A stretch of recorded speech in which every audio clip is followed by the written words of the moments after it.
नमस्कार दोस्तों, स्वागत है आप सभी का हमारे यूट्यूब चैनल ऑब्जेक्टिव सेंटर पर। इस वीडियो में हम लोग देखेंगे CTI entrance exam model paper है ये इलेक्ट्रीशियन ट्रेड का। तो चलिए शुरू करते हैं। 61 नंबर क्वेश्चन है, उस रजिस्टर का मान क्या होगा जिसमें रंगीन पट्टी क्रमशः लाल, हरा, ऑरेंज व गोल्ड के क्रम में है। तो देखिए, जो गोल्ड होता है, गोल्ड के लिए जो परसेंटेज छूट रहता है यानी कि जो टॉलरेंस रहता है, ये रहता है हमारा 5%। तो 5% जिसमें दिख रहा है वो हमारा करेक्ट हो जाएगा, यानी कि ऑप्शन बी और ऑप्शन डी में हमारा कोई आंसर करेक्ट होगा। तो देखिए, इसके बाद है ये जो है हमारा, ये होता है लाल, लाल के लिए होता है हमारा 2। हरा, हरा के लिए हमारा कितना होता है, होता है हमारा 5 होता है। तो 5 होगा, तो यानी कि हमारा करेक्ट आंसर यहाँ पे क्या हो जाएगा, ये डी वाला करेक्ट हो जाए, इनकरेक्ट हो जाएगा, यानी कि हमारा बी वाला करेक्ट हो जाएगा। और जो ऑरेंज रहता है, ये हमारा क्या रहता है कि इसका मान होता है 3, यानी कि 10 की घात 3 हो जाएगा यहाँ पे। तो हमारा 25,000 ओम प्लस 5% रहेगा ये जो अब ये दिख रहा है चिन्ह, ये नहीं रहेगा, ये परसेंटेज रहेगा, आप लोग याद रखिएगा। यहाँ पे आपका बी आंसर करेक्ट हो जाएगा।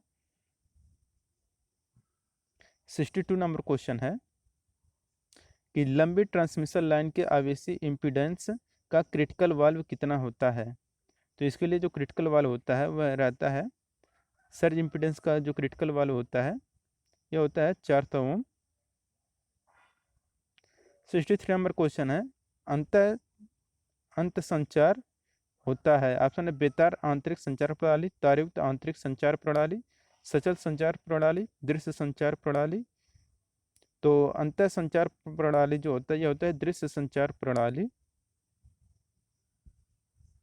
64 नंबर क्वेश्चन है, किसी 1000 वाट के हीटर को 240 वोल्ट के एसी सप्लाई से जोड़ा जाता है, हीटर द्वारा ली गई धारा का मान कितना होगा।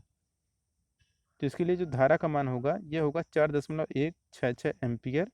यहाँ पे आपका ए आंसर करेक्ट हो जाएगा, सॉरी यहाँ पे आपका डी आंसर करेक्ट हो जाएगा, 4.166 एम्पियर। 65 नंबर क्वेश्चन है, एलईडी की अग्रिम धारा का मान कितना होता है। तो एलईडी की जो अग्रिम धारा का मान होता है यह इतना होता है। 66 नंबर क्वेश्चन है, आपको निर्माता के विवरण की पुष्टि करने के लिए डीसी पावर आपूर्ति की उर्मिका वोल्टेज की माप करनी है। इसके मापन के आपको किस यंत्र की ज़रूरत है। DC voltmeter, AC voltmeter, oscilloscope, oscilloscope, निर्वात ट्यूब मीटर। इसके लिए हम लोग जो यूज करते हैं मापने के लिए वो रहता है ऑसिलोस्कोप।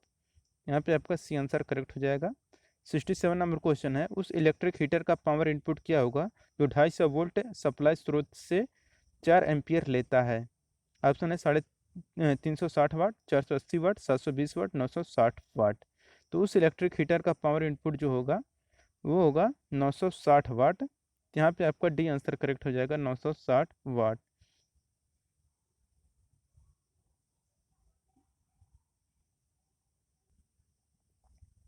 68 नंबर क्वेश्चन है, इलेक्ट्रिक हीटर की लीड्स को संपर्कित करने में प्रयुक्त इंसुलेटिंग पदार्थ कौन सा होता है।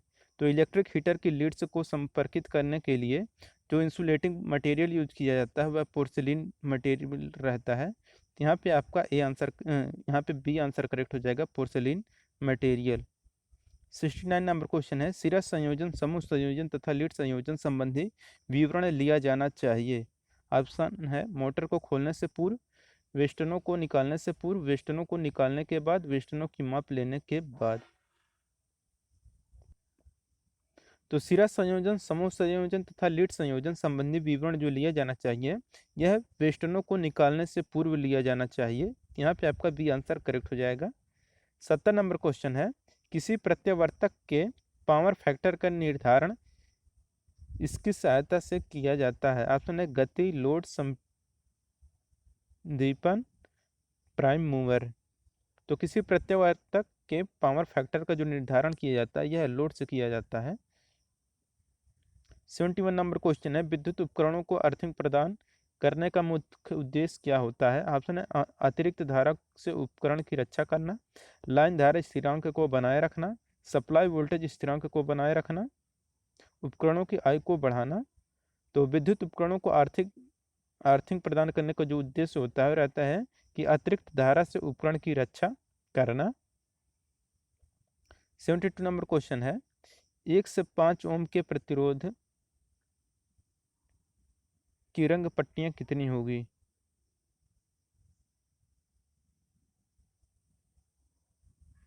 ये क्वेश्चन है गड़बड़, तो ये क्वेश्चन गलत काट दीजिए।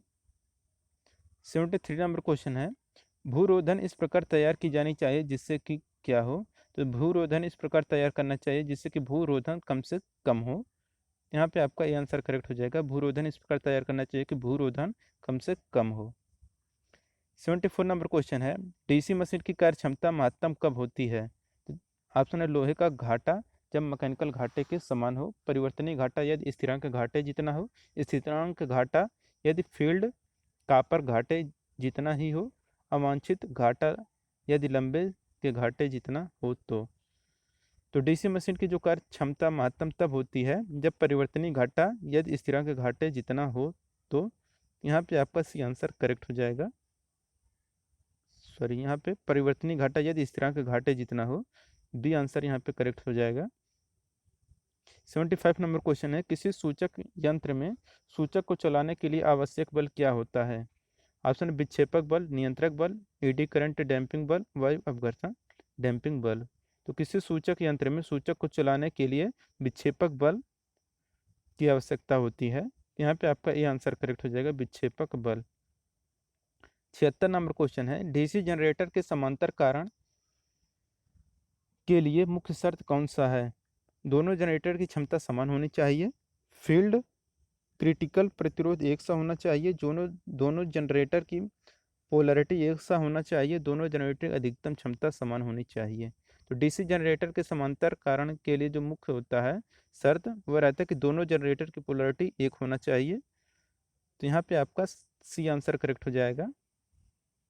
77 नंबर क्वेश्चन है, द रिवेटेड ज्वाइंट, एक रिवेटेड ज्वाइंट में एक रिवेट होल के सेंटर से प्लेट के निकटवर्ती एज से न्यूनतम दूरी को क्या कहते हैं? तो उसे हम लोग बोलते हैं मार्जिन।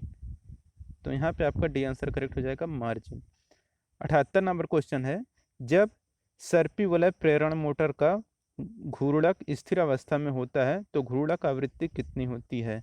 तो देखिए क्या है कि जब स्थिर अवस्था में है तो क्या होगा कि स्थिरक आवृत्ति के बराबर होगा। यहाँ पे आपका डी आंसर करेक्ट हो जाएगा, स्थिरक आवृत्ति के बराबर होगा। 79 नंबर क्वेश्चन है, केबल का आवेश इम्पीडेंस लगभग कितना होता है? ये होता है 100 ओम के। तो यहाँ पे आपका सी आंसर करेक्ट हो जाएगा, 100 ओम। रिलक्टेंस का मात्रक क्या होता है? तो ये होता है आपका 81 नंबर क्वेश्चन है, यदि डीसी मोटर का आर्मेचर घूमता है तो ईएमएफ कैसे प्रभावित होता है? ऑप्शन है स्वयं प्रभावित होता है, back EMF, mutually induced EMF, उपरोक्त में से कोई नहीं। तो यदि डीसी मोटर का आर्मेचर घूमता है तो जो ईएमएफ प्रभावित होता है वह बैक ईएमएफ होता है। तो यहाँ पे आपका बी आंसर करेक्ट हो जाएगा, बैक ईएमएफ। 82 नंबर क्वेश्चन है, 35 एस डब्ल्यू जी यानी कि स्टैंडर्ड वायर गेज कापर तार की फ्यूजिंग रेट कितनी होती है? तो 35 एस डब्ल्यू जी कापर तार की जो फ्यूजिंग रेट होता है यह होता है 5 एम्पियर के। तो यहाँ पे आपका सी आंसर करेक्ट हो जाएगा, 5 एम्पियर। 83 नंबर क्वेश्चन है, ट्रांजिस्टर हार्टले ऑसिलेटर में प्रयोग होता है। ऑप्शन है इंडक्टिव फीडबैक, अनटेपर्ड कॉइल, समस्त कॉइल आउटपुट सर्किट में, उपरोक्त में से कोई नहीं। तो ट्रांजिस्टर हार्टले ऑसिलेटर में क्या होता है? इन सब में से कोई नहीं। 84 नंबर क्वेश्चन है, एक आरसी फेस शिफ्ट ऑसिलेटर में कैस्केड में संयोजित किए जाने वाले आरसी नेटवर्क की न्यूनतम संख्या कितनी होती है? तो आरसी नेटवर्क की जो न्यूनतम संख्या होती है होता है 3। 85 नंबर क्वेश्चन है, उचित समानांतर संचालन के लिए पॉलीफेज अल्टरनेटर की कितनी समान होना चाहिए? तो उसकी जो रेटिंग समान होना चाहिए पॉलीफेज अल्टरनेटर की जी, यह वोल्टेज रेटिंग के समान होना अनिवार्य है। तो यहाँ पे हमारा बी आंसर करेक्ट हो जाएगा, वोल्टेज रेटिंग। 86 नंबर क्वेश्चन है, इनमें से कौन सा उपकरण ओवर कंपाउंड डीसी जनरेटर का है? Option electroplating, railways, welding generator, lathes. तो इनमें से जो उपकरण ओवर कंपाउंड डीसी जनरेटर का है वो है रेलवेज। यहाँ पे आपका बी आंसर करेक्ट हो जाएगा, रेलवेज। 87 नंबर क्वेश्चन है, बायोगैस उत्पादन का मुख्य स्रोत क्या है? तो गाय का गीला गोबर भी होता है, मानव मल से भी बायोगैस का उत्पादन होता है, मवेशियों के नम विष्ट से भी होता है। तो यहाँ हमारा डी आंसर करेक्ट हो जाएगा, उपरोक्त सभी से बायोगैस का उत्पादन का स्रोत है। 88 नंबर क्वेश्चन है, 2 किलोवाट 200 वोल्ट डीसी जनरेटर किसी भार को आधार पूर्ति करेगा, को धारा आपूर्ति जो करेगा वह कितना करेगा? तो ये करेगा हमारा 10 एम्पियर का।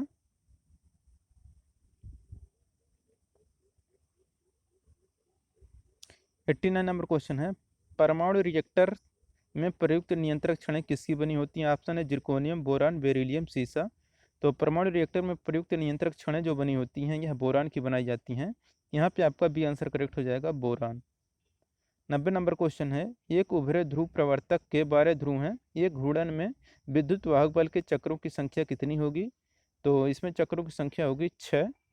दोस्तों यहाँ पे हमारा टोटल 90 क्वेश्चन खत्म होता है इलेक्ट्रीशियन सीटीआई का, जो कि एग्जाम की दृष्टि से बहुत महत्वपूर्ण है।